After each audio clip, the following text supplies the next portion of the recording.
What's up, everyone? This is Dale from Upstate Bets and DFS. I'm here with my partner Reoz, bringing you guys this 11-game slate here on Friday. So we're back on PrizePicks as usual. You can sign up using promo code Upstate. That'll give you a 100% deposit match on your first deposit up to $100. So PrizePicks, fun way to play. They do player props here. You take the over/under on a player prop between points, rebounds, PRA, assists. So they're very active in the community. They just added this PRA stat a couple weeks ago, which was nice to see. Blocks and steals is on here too. So they got a lot of fun ways to play, and I use it for my player props personally because even in New York, that's where we are. They got FanDuel and DraftKings and Caesar Sportsbook. All these sportsbooks are now legal here, but we still use PrizePicks for our player props because you usually get nice discounts and the odds are just way better. And I like PrizePicks a lot. We've been using it. The channel's been growing significantly since we started using it. So going to be continuing to use PrizePicks for our player props. And we also do NFL on the weekends, so you can check those out if you're interested in some NFL content. So we do some premium content as well over on Patreon, and Riaz, tell them about that. Yeah, you can find it at patreon.com forward slash upstate. Just a reminder, they do charge on the first of the month, but we got a lot of stuff going on. We got hit rate articles, we got me and Dale's player prop articles where we give you around 4 or 5 players each. So a ton of guys to pick through to build kind of your 4, 5, even 2 pick powers and flexes. So just a lot of stuff going on over there. We even on a 2 game slate, we kind of smashed the slate yesterday. So uh, a lot of good things over on the Patreon. It will also be linked in the description below, and you can also find it at patreon.com forward slash upstate. Yeah, it's a nice way to like cut your research down. It's a nice way to just get over there and support us a little bit further too. If you guys like the videos, if you can like this video, that'll really help us out. If you can subscribe, we're on the road to 2,000 subscribers. That'd be awesome too. And forgot to mention, there's a premium Discord for the Patreon as well. So if you hop in the Patreon, you have access to the premium Discord as well. So not required. It's perfectly fine if you don't want to get over there. We're still going to do the videos daily. We give you picks on our videos. And like Ria said, they charge the first of the month, so be wary of that. If you're gonna get sign up now, you're gonna get charged again the first of the month. So just be wary about that. So yeah, let's dive right into this slate. I like a couple guys here in points, but there's one guy I want to get to particularly here. Scrolling down a little bit of ways, I like DeMar DeRozan at 24.5. So he kind of came down a little bit since Zach LaVine came back into the lineup with the 29 because he was just going like 30 a game. Cleveland, Milwaukee, Orlando, the 40 bomb against Orlando. So he played that game with Zach LaVine against Toronto, and he missed the Oklahoma City game when LaVine first came back. So I don't know. These two together have been on huge scoring runs, and they're at the same prop here. But I just prefer DeMar DeRozan a little bit more. It's just like a revenge game narrative as well. And San Antonio allows the 23rd most points in the league. And like I said, he's been without Zach LaVine, but he's averaging 31.5 in his last five. Especially even with the game against Toronto. So he's just been on a scoring run. He's an all-star starter this year. And, even with that game with LaVine, he put up 19 shots. So these guys are at the same prop. I prefer DeMar DeRozan over LaVine. Yeah, I mean, I like the revenge narrative here. I mean, no bad blood, especially between the Spurs and DeMar DeRozan. But a guy I like a little further up is Clint Capela. I mean, at 10.5, we know he's been on a minute restriction. It's been about 3, 4 games now. He's been playing 21, 26 minutes. Finally got back into the starting rotation, but I think here, just like Anthony Davis last night, he was on that minute restriction, but it really didn't even matter last night because they gave him a full run in that game. And I think Clint Capella here tonight is going to get 30, 32 minutes. He's been back for quite some time now, especially in a big matchup here against Boston. I know it's too early on in the season to have must-win games, but both these teams are definitely up there for the top spot in the Eastern Conference. So Clint Capella here, we know the scoring output, the double-digit shot attempts. I mean, at 10.5, he can really go out there and drop 15, 17 points that he has in the past this season. Yeah, he's not going to be on the minutes restriction forever, obviously. And even if he is going to go out there and get 20, 25 minutes, he's definitely in a spot where he could smash. I mean, Boston's got some bodies to throw at him, but regardless, Capella, we've seen him have massive games so far this season. I'm going to jump over to rebounds, man. There's someone I really like here down at the bottom. It's actually the 10 o'clock game, which is pretty different to see two Eastern teams play at 10 o'clock. But Chris Middleton here, 5 rebounds. I seem like everyone against it seems like everyone on Milwaukee had a down game against Cleveland.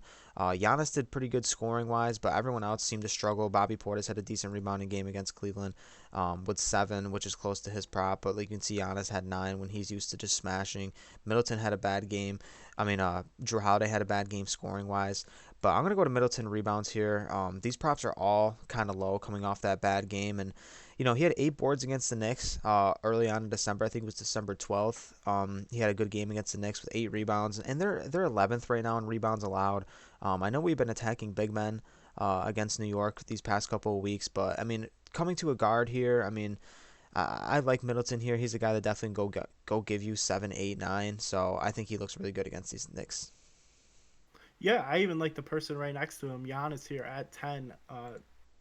Like you said, uh, uh, we've seen Julius Randle just struggle grabbing boards. Mitchell Robinson always seems to find himself in foul trouble, and Giannis is just such a big factor in every aspect of the game, really. He could go out there and get a triple double, score 25 points with 17 rebounds. He's just having a monster season, just kind of doing everything for this team. And at 10, I like this line a lot more than when it's at 10 and a half, 11. If I feel more comfortable here at 10, and especially against this Knicks team. A weird 10:05, 10:30 game. So I really like Giannis here at this spot. Yeah, no doubt. He's definitely a guy that can go out there and give you a massive game rebounding, with upwards of like 15 to 20 rebounds for sure. So anyone else in rebounds you want to get to, or do you want to hop to a different category?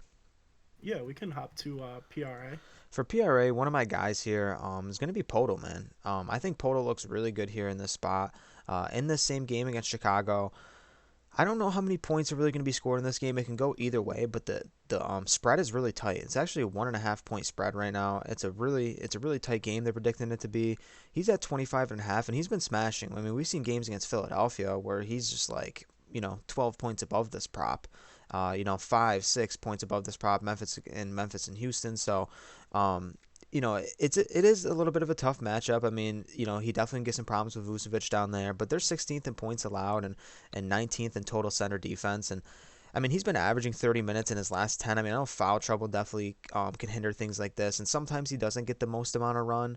I mean, it ain't like you're playing like a Zubac that's going to go out there and either going to play 30 or possibly even get a DMP. I mean, Poto's definitely going to play, and I think he looks good, just right in the hot hand here with the way he's been scoring the ball. Looks so good. We always know he's a good rebounder, but I definitely love Poto here and give you a little bit of an upside for assists. Maybe go out there give you 3, 4 assists, which is nice. So Poto, one of my go-to guys for PRA. That's the big thing. He's been very active on all aspects of the offense, scoring upwards of 15 points, grabbing a ton of boards, and even having some assists, which is really nice to see.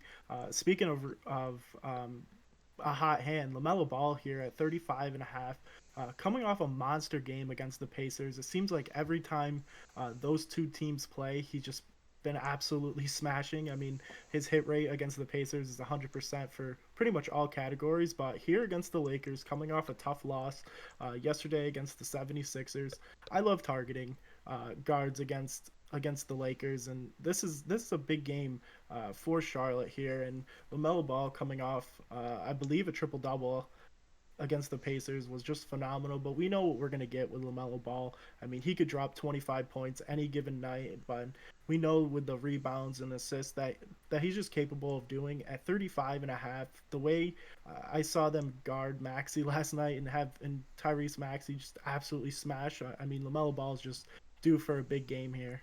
Yeah, I like him coming off that good game against the Pacers. He looks really good as well. So LaMelo Ball, always one of those guys that you can target in PRA with his upside in every single category.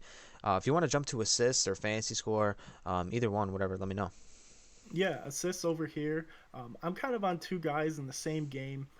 Cade and Cole Anthony here. I love both their lines. Cole Anthony coming in at 6, Cade Cunningham coming here at 5.5. I just love this matchup. I think both these guards are going to have really good games against each other. We just saw Cole Anthony come off an 11 assist game against the Clippers, which is good considering we know the Clippers are a good team, but with all the injuries and no PG-13, it's really tough to really gauge that. And then Cade Cunningham, I mean, back-to-back eight assist games against Denver, which is pretty tough to do.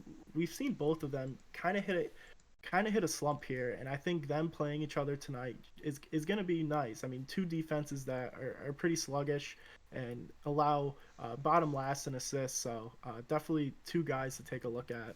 Yeah, I've been on Cade PRA as well, and he's been looking really good. He's been putting the ball in the basket and especially getting his teammates involved. He's been really well in that aspect. Cole Anthony, one of the guys I've been on early on in the season, let me down. Let me down for a while in the month of January, but I think it's a really good bounce back spot for sure. I like what you said about those two guys, Reoz. We'll talk over 3 pointers made, man. Nothing really much is catching my eye. I haven't really been too much on 3 pointers made as of late. There's just nothing really that they're handing me. I would love to see like a McCollum line or something like that, but we haven't gotten any of that yet. Is there anyone here that you like? I mean, Kevin Herter, he's been on a stretch. I mean, it was tough to see him have zero against Sacramento, just kind of having a nice stretch of games here, but he's definitely someone in play. His minutes are kind of hit or miss. I mean, definitely with no Cam Reddish, that definitely opens up the court a little bit more and more playing time for him. But incredible shooter, especially at 1.5. You definitely think he could go out there and make two. Yeah, that's what I was thinking. I mean, we like to ride with Kevin Herter, upstate boy from the Albany area, Kevin Herter, which is which is always cool. So yeah, Kevin Herter definitely looks good. One of the guys I was looking at, his run can definitely get pretty sporadic for sure. Sometimes he goes out there and plays a ton of minutes. Sometimes he doesn't play. Sometimes he plays like 10 to 15. So I think he looks decent for sure, and that's probably one of the guys for what's on the board right now. I mean, Derek White always is a guy that can go out there and hit a couple for you for sure. So you want to jump over to fantasy score?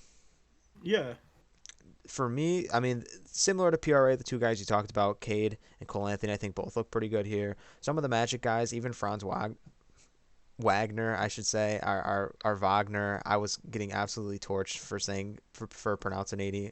I can't even talk right now for saying it wrong in the comment section. But yeah, he looks pretty good. He's been smashing, especially against the Clippers and Chicago. So, anyone else here you want to get to?